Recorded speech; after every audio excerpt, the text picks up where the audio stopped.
Right, so in today's video, we'll be talking about someone who has recently called out a multi-billion-dollar company for stealing over $9,000 from them. And this is really one of those situations where you would think, after watching the first video, that this should be something that can get resolved, like, very easily, you know, and very quickly.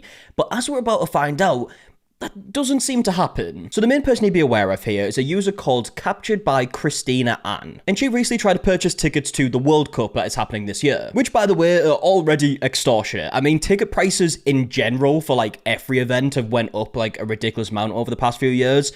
Just as someone who is interested in football, I've noticed a lot in football. Like, even small town clubs are charging people more and more money each year, to the point where people who are fans of a club for maybe their whole lives can no longer attend the games that they once used to be able to. But where this becomes more expensive is when companies actually charge people for tickets that they didn't even purchase. And now, with that being said, let's actually have a look at Christina's first video on this situation. Okay, so I didn't want to have to make this video, but FIFA, you give me literally no choice. So I purchased 2 World Cup tickets in October. They charged me for 5 World Cup tickets, okay? So I got charged $9,250 for 3 extra tickets that I did not purchase. Okay, so a few things come to mind straight away. I mean, first of all, FIFA is notoriously a very corrupt company, so this unfortunately doesn't really surprise me. But yeah, let's actually take a look at these screenshots that Christina shows, right? So she purchased tickets for a total of $3,700. We can see the confirmation of her order right here. And for some reason, they actually charged her $9,250, which of course should go without saying is a massive difference. But what makes this even worse is, as we just heard, she purchased these tickets in October. It's obviously January now, and this situation hasn't been resolved. And that's what I was saying at the beginning of the video, right? This should be something that should be so easily resolved. You should just be able to email the company, you know, their customer support, and say, look, I've been charged way more than I should have. Can I get a refund for what you overcharged? And then it should just be resolved in a few days. But as we go through this video, we'll see trying to resolve this has actually been a lot harder than it should be. And in fact, it actually just gets worse and worse. I sent them proof immediately after I noticed it on my bank statement, which was like 2 minutes after I clicked confirm order.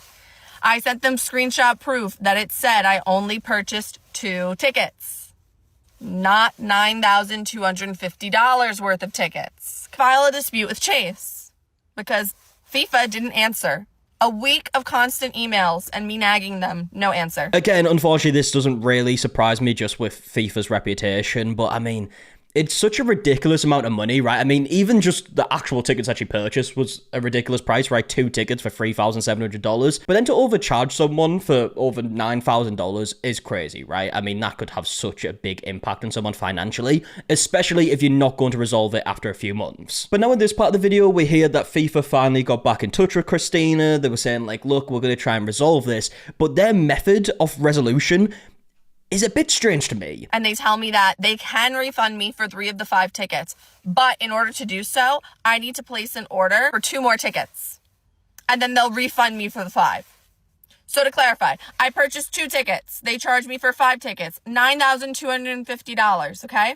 Then they tell me that before they're going to refund me the $9,250 for 5 tickets, that I have to purchase 2 more tickets, okay? So now they want me to spend however much money it costs, it's more than $9,250 fucking dollars, to buy 7 tickets, and then they're gonna give me back the 5. I said, I don't trust that. Yeah, not only am I not surprised that she doesn't trust that, that sounds like a wild thing to ask a customer when the company were the one who fucked up originally. She makes a purchase that was supposed to be $3,700, it ended up being $9,200, but if she wants the money back that she was wrongly charged, she has to spend a total of $14,000, and then they will refund the extra. Again, not only is that a wild thing to ask of a customer, but some people just wouldn't be able to do that at all. I mean, if you don't have the money, then what happens then? Like, it just sounds like such a stupid way of doing it. Now, we do see an email that Christina sent to, I'm assuming, like, the customer support, and it says, I'm extremely frustrated and disappointed with how this situation has been handled.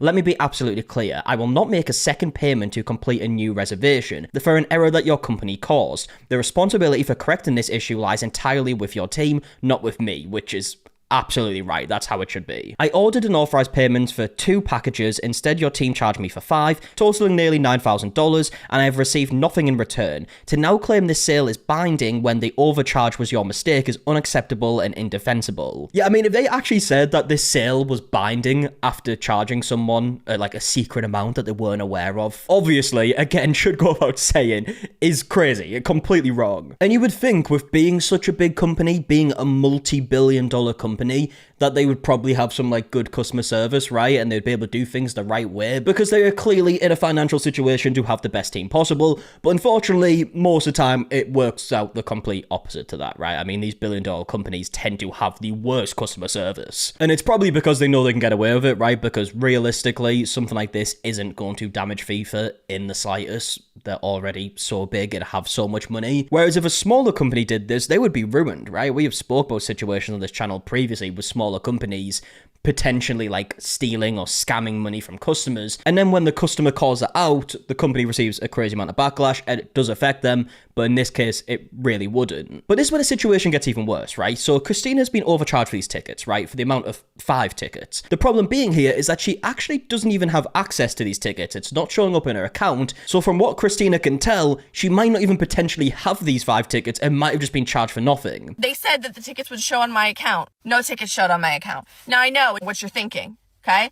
Well, you're not going to get the tickets until like a few weeks before the actual game. No, I didn't even get the confirmation on my account. The only confirmation I have and proof that I bought tickets was the screenshot I took when I checked out before I exit out of Safari and my bank statement. Yeah, so I don't know exactly how it's meant to show up in your FIFA account. I've never bought tickets like a World Cup or anything like that. But yeah, the way she's explained it makes sense. Like, it should show up in your account that you have access to these tickets. You obviously wouldn't have the tickets yet because it's not close enough to the event, but you should be able to tell that you've bought them. So obviously this makes the situation a lot worse, right? Not only was she overcharged, so she was charged for 5 tickets instead of 2, seemingly she might not even have any tickets. I start spamming FIFA emails. I was like, you need to answer me. I need a refund. This is ridiculous. They finally get me a manager. He answers and he tells me that they refunded me on December 3rd. I didn't get any refund on December 3rd. I mean, just when you thought the situation couldn't get worse, right? We see an email here from a manager, as we heard in this video, and it says, "Thank you for following up. According to our records, your order was cancelled and the refund was processed on December 3rd. So we can't actually see when this email was sent, but it doesn't matter anyways, because it's January now, and Christina posted this video a couple of days ago and still hasn't received a refund. So either way, we know from what Christina is saying that this email is a lie anyways. Refunds typically take 10 to 15 business days to be returned to the original payment method. As this time frame has already passed, we kindly recommend that you contact your bank or card issuer directly to confirm the status of the refund. If your bank is unable to locate the funds, please reach back out to us and we will gladly provide you with the proof of the refund for their review. Please let us know if you have any further questions." So yeah, like I mentioned, we don't know when this email was sent exactly, but they have said that it has passed 10 to 15 business days at the time of this email. I email again. We're sorry. Your case is closed. What do you mean my case is closed? They reopened again. It takes them forever to reply. So I submit the information to Chase. I say, look, they promised a refund. They said they did it and they didn't. So this has to mean that I win the dispute.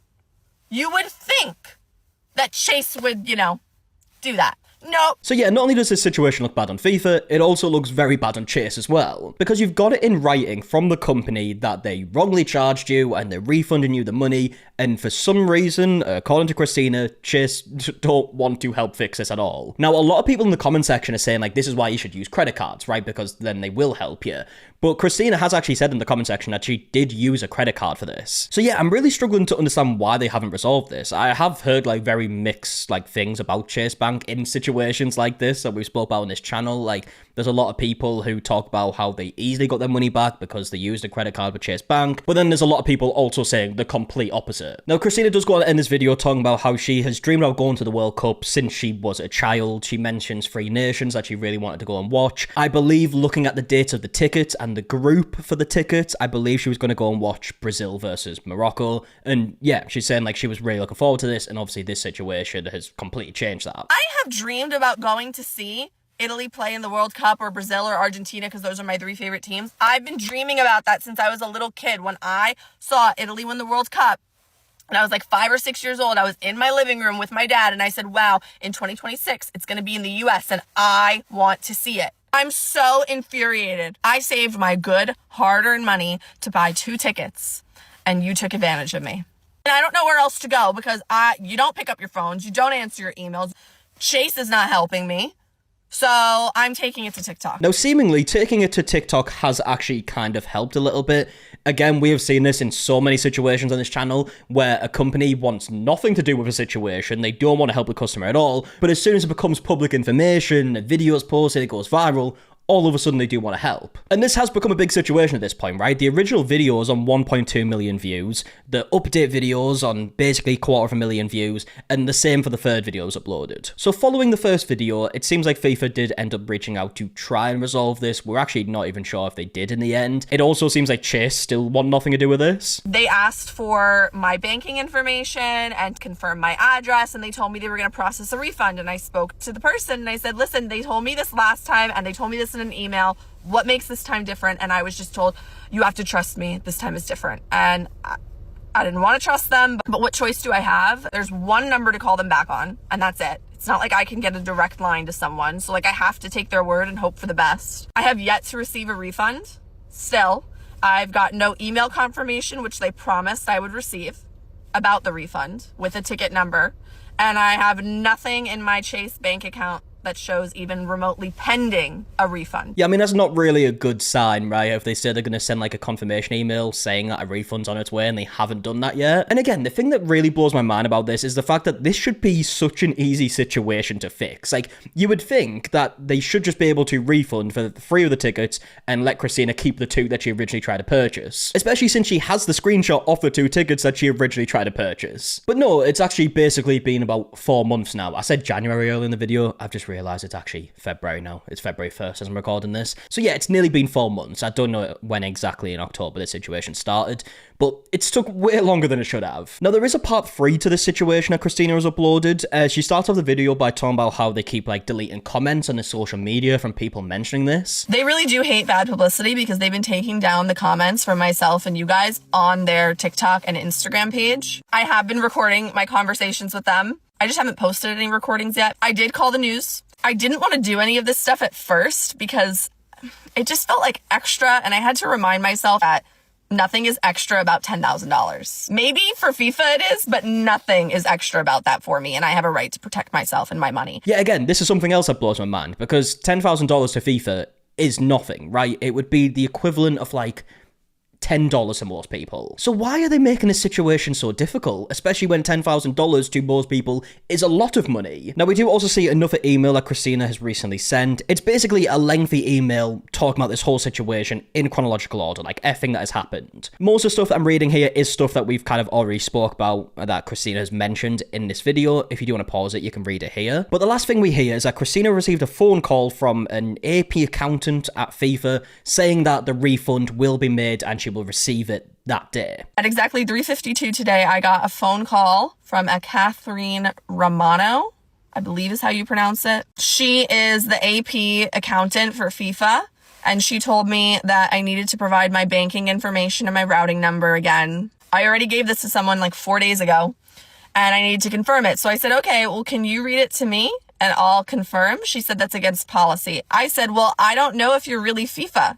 I put this on the internet. I'm just protecting myself. So she emailed me from the FIFA email confirming who she was. So she told me that I'm going to get my refund by the end of the day today, which I do not believe. I am not holding my breath at all for that. Now, this is where we are unfortunately left on a bit of a cliffhanger, because that video was posted a couple of days ago as I'm recording this right now, and we still don't know if Christina did receive a refund. She hasn't confirmed it or anything in the comment section. Basically, all the comments are saying, like, did you get the refund? Did you get a refund?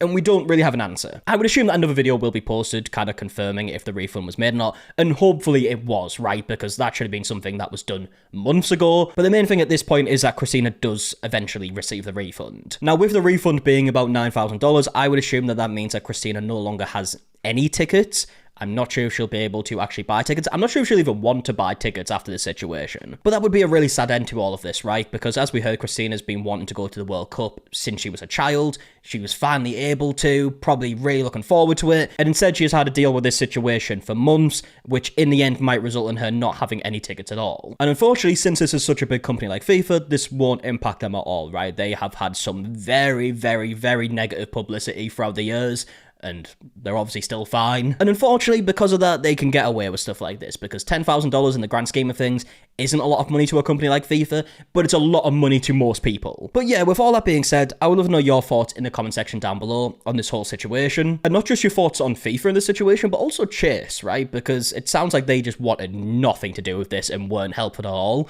So yeah, I would love to know your thoughts on that in the comments. And yeah, if you did enjoy, please do leave a like down below, subscribe if you are new, all that stuff. And yeah, until the next one, I'll see you guys in a bit. Alright, goodbye.